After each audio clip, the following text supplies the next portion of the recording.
ఘనత వహించబడిన దేవాతి దేవునికి స్తోత్రములు. ఆయన ప్రియబిడ్డలైన మీకు వందనములు. 2025 అక్టోబర్ 31వ తారీఖు ఏర్పరచబడిన దైవవాక్యం పరమగీతం 1వ అధ్యాయం 14వ వచనం. ఈ వాక్య భాగములో చూడగలిగితే ఇక్కడ నాకు నా ప్రియుడు ఎన్గేది ద్రాక్ష వనములోని కర్పూరపు గుత్తులతో సమానమని చూడగలం. మొదట ఎన్గేది, 2 ద్రాక్షవనం, 3 కర్పూరం, 4 పూగుత్తులు. ఈ వాక్యాన్ని బట్టి మనము గమనించినట్లయితే ఇక్కడ మొట్టమొదటిది ఎన్గేది. మనము చరిత్ర చూడగలిగినట్లయితే ఎన్గేది యొక్క అరణ్యములో సౌలు, దావీదు ఇద్దరూ మనకు కనిపిస్తూ ఉంటున్నారు. సౌలైతే 3000 మందిని వెంట పెట్టుకొని దావీదును చంపటానికి బయలుదేరగలిగాడు. అయితే దేవుడు ఎక్కడ కానీ దావీదును సౌలు చేతికి అప్పగించలేదు. అయితే దేవుడు దావీదు చేతికే సౌలును అప్పగించినట్లుగా మొదటి సమూయేలు 24వ అధ్యాయములో మనము చూడగలము. ఆ సందర్భములో తనను చంపటానికి సౌలు వస్తున్నాడని, అతడు నాకు ఒక శత్రువుగా నిలబడి ఉంటున్నాడని దావీదు ఎరిగినప్పటికీ కూడా దేవుడే సౌలును దావీదు చేతికి అప్పగించినప్పుడు దావీదు కత్తి చేత పట్టుకుని సౌలుకు తెలియకుండా సౌలు ఒంటి మీద ఉన్నటువంటి పై వస్త్రాన్ని మాత్రమే కోసి వెనక్కి రావడం మనము చూస్తూ ఉంటున్నాము. ఇక్కడ గమనించాలి, ఏ కత్తితో ఏ సౌలు మీద ఉన్నటువంటి పై వస్త్రాన్ని దావీదు కోశాడు, అదే సమయములో తనను చంపటానికి వచ్చిన సౌలును అదే కత్తితో కంఠాన్ని కొట్టవచ్చు, ఆ కత్తితో సౌలును చంపవచ్చు. అయితే అక్కడ చంపకుండా వదిలిపెట్టగలిగాడంటే దావీదు శత్రువును క్షమించాడు అని మనము తెలుసుకోవలసినటువంటి విషయం. చంపటానికి వచ్చిన వ్యక్తినే దావీదు చంపకుండా వదిలిపెట్టాడు అంటే క్షమించగలిగాడు. ఎన్గేది యొక్క అరణ్యములో దావీదులో మనకు కనిపించేది ఏమిటి అంటే సౌలును క్షమించడం మనకు కనిపిస్తూ ఉన్నది. నీవు దేవుని కుమార్తెవు, నీవు దేవుని కుమారుడవు.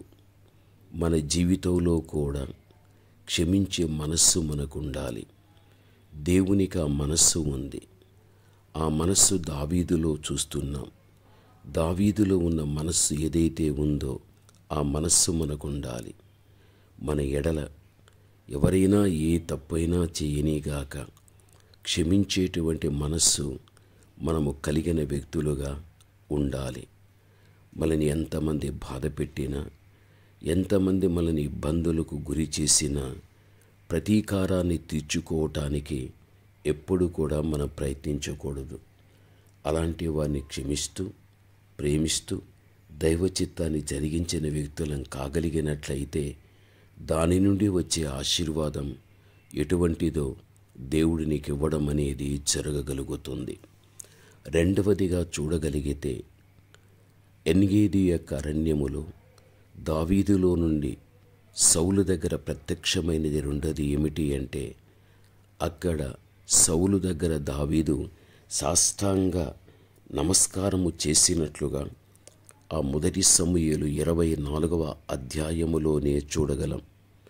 ఇప్పుడు సాష్టాంగ పడిపోయాడు అంటే దావీదు సౌలు దగ్గర ఎంతగా తన విధేయతను, ఎంతగా తన తగ్గింపు స్వభావాన్ని చూపిస్తున్నాడో మనకిక్కడ అర్థం కాగలుగుతుంది.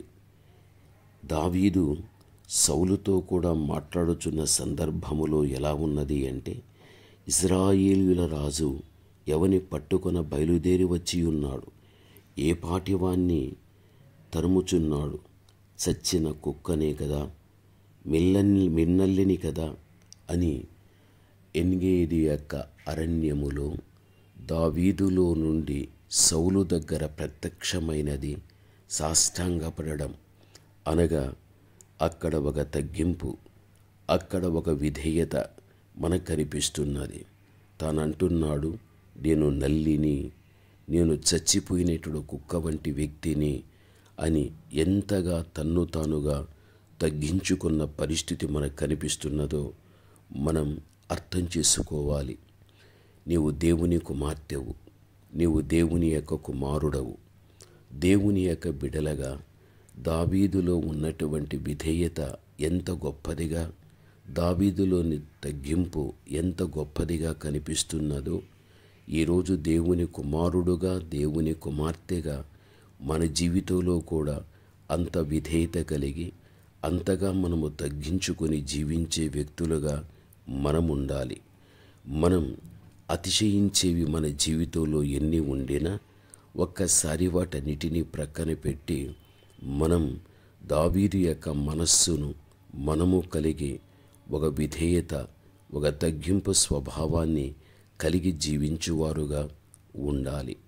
మూడవదిగా చూడగలిగినట్లయితే ఇక్కడ సౌలు దావీదుతో ఏమంటున్నాడంటే, దావీదా, అపకారము చేయటానికి నేను వచ్చాను, కానీ నీవైతే నువ్వు నాకు ఉపకారము చేయగలిగావు, నీవు నాకంటే నీతిమంతుడవు అని ఒక శత్రువు చేత దావీదు ఆ మాట చెప్పించుకొనుచున్నాడు అంటే అది ఎంత గొప్ప విషయమో మనం గ్రహించాలి. నిజమే, అపకారము చేయటానికి ఎంతమంది మన మీదికి వచ్చినా మన ఉపకారమే చేద్దాము. ఆ తర్వాత అపకారము చేసిన వ్యక్తులే ఉపకారము చేసే మనలను చూచి నీవు నాకంటే నీతిమంతుడవు అని వారి ద్వారా మనము సాక్ష్యాన్ని చెప్పించుకునేంత పరిస్థితి రాగలుగుతుంది.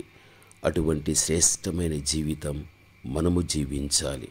కాబట్టి మొదట క్షమించాడు, రెండవది విధేయత, మూడవది ఉపకారం. ఈరోజు ఈ 3 గుణాలు కూడా మనము కలిగి ఉండాలి. ఎన్గేదిలో ప్రత్యక్షపరచబడినది దావీదులో నుండి ఈ 3. ఈరోజు ఈ 3 గుణాలు కలిగి దేవుణ్ణి మహిమపరచాలి. ప్రార్థన. పరమతండ్రి, మీ మాటలు వినుచున్న బిడ్డలను దీవించండి. ఈ 3 గుణములు కలిగి భూమి మీద మిమ్మలను మహిమపరచని అనేకులకు మీ బిడ్డలు మార్గదర్శకంగా ఉండని యేసు నామములో ప్రార్థిస్తున్నాము తండ్రి. ఆమేన్.